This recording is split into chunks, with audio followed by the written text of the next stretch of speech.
thought-provoking.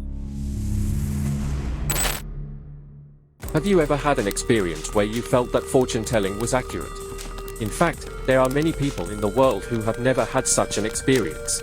However, there are also many who have had experiences where they believe fortune-telling was accurate. If fortune-telling were not accurate, the profession of fortune-teller would likely have been eliminated over the past thousands of years, but fortune-tellers have continued to exist from ancient times to the present. Here, we want to consider why fortune-telling seems accurate.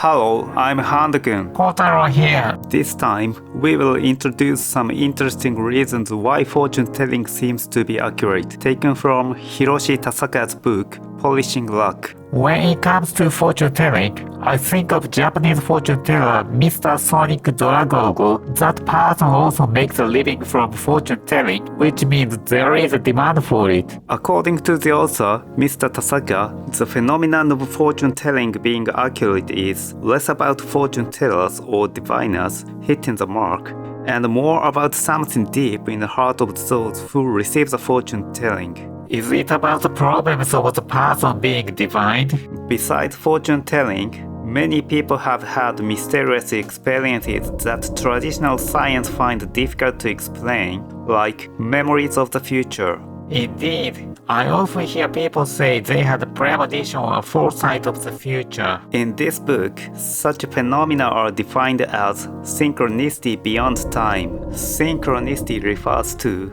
for example, feeling someone's gaze and turning around to meet their eyes, or thinking about someone and then immediately receiving contact from them. According to the psychologist Jung, this is due to the collective unconscious, suggesting that people's minds are connected in a deep unconscious world. So does this collective unconscious connect to our future selves across time? That's right. Here, Mr. Tasaka presents a modern scientific hypothesis about the cause of such phenomena.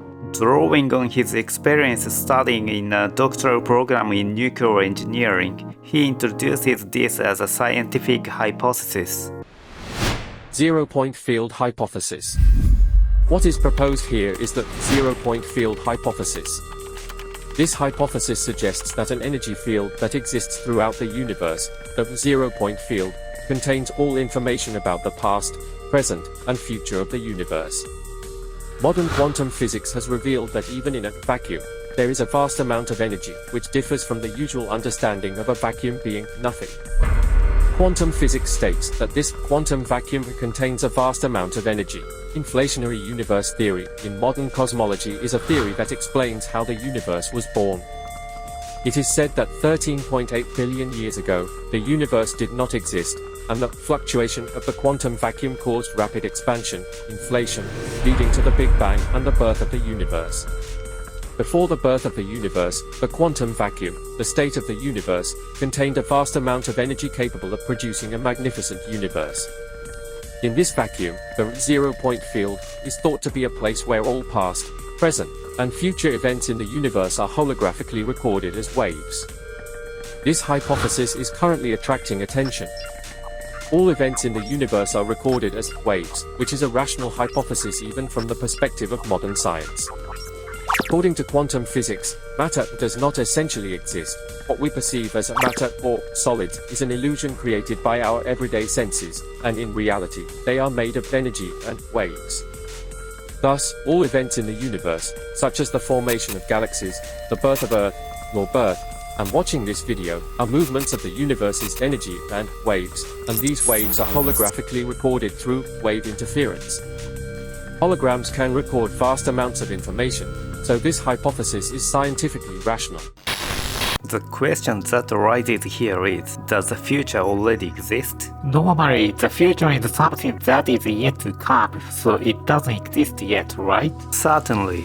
Future means not yet arrived, and past means already past. Normally, we can say that the past existed, but the future does not yet exist. It's natural to think that time flows from the past to the future. Right. Common sense tells us that the future does not yet exist. Even the author, Mr. Tasaka, agrees with this at the level of everyday sense. The genius physicist, Einstein, also proposed the concept of a four-dimensional space-time continuum, adding time as the fourth dimension to the three-dimensional space we live in.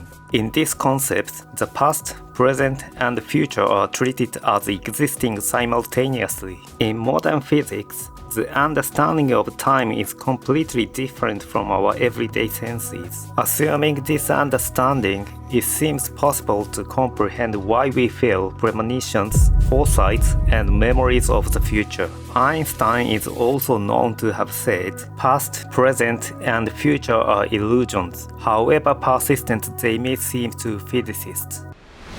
Is our future and our fate already decided?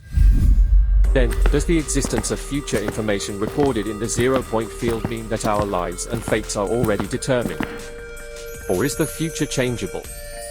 This question arises. However, the answer is said to be that the future is not determined. This is exemplified by cases based on precognitive dreams.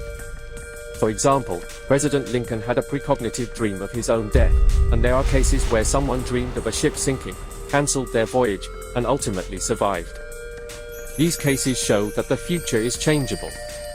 The author, Mr. Tasaka, explains here that the future recorded in the zero-point field is the future of possibilities.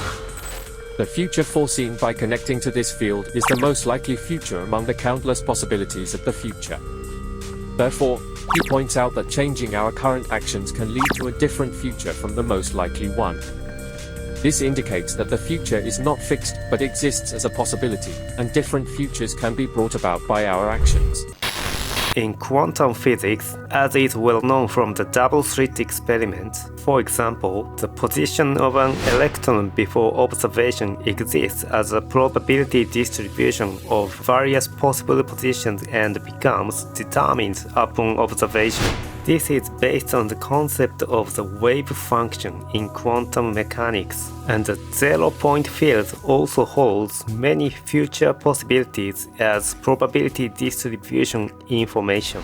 So when it becomes present, one of those possibilities becomes reality and determined. That means when looking into the future through the zero-point field, we foresee the most likely future, not a certain future. Right. And through concrete actions, we turn that future of possibilities into present, determining one future. This is the concept of the future of possibilities suggested by the zero-point field hypothesis. Why does our mind connect to the zero-point field? As mentioned earlier, all information in the zero-point field is recorded in a holographic structure through waves.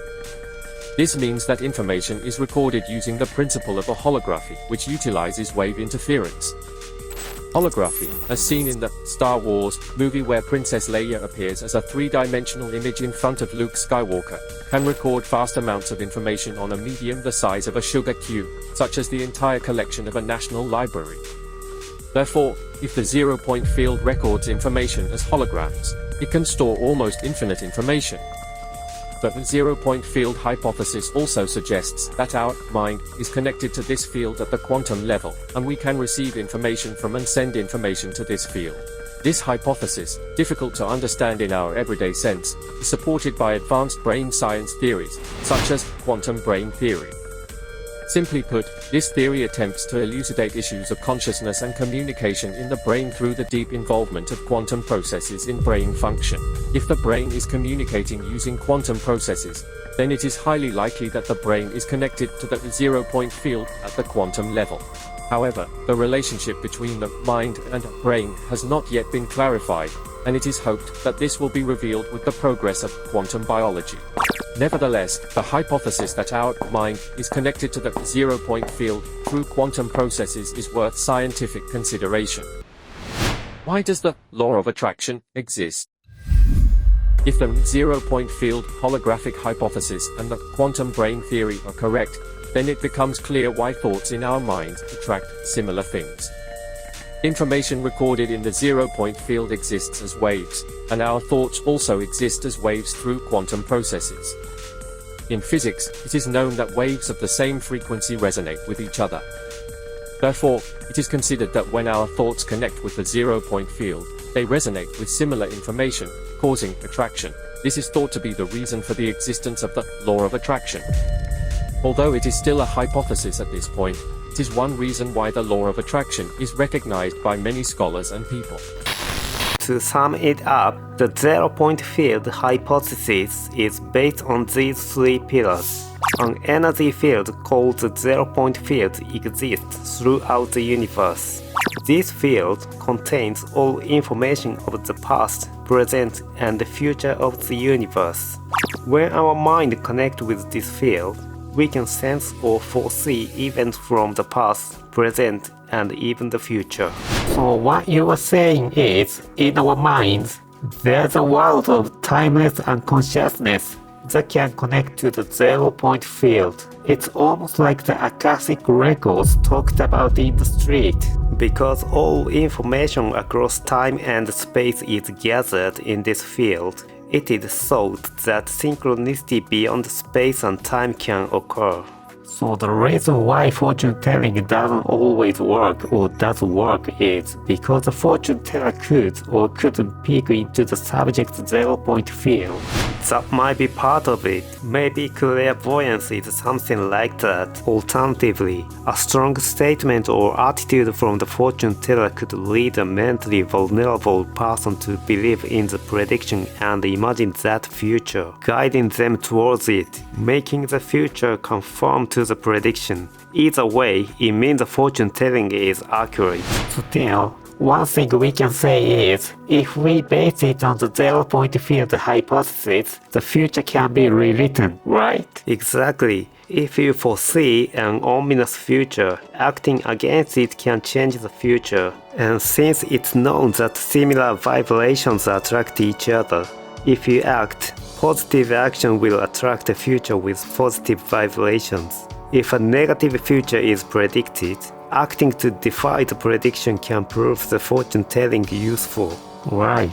There's no point in spending time and money if it's not useful. This is just my feeling, but I think fortune telling doesn't work when you are mentally strong or have a strong personality. It seems to work when you are mentally weak or not as strong-willed. That's probably the difference between having a strength to carve out an uncertain future with your actions or being swayed by others' words when you lack confidence. People who aren't mentally weak probably don't go to fortune tellers much.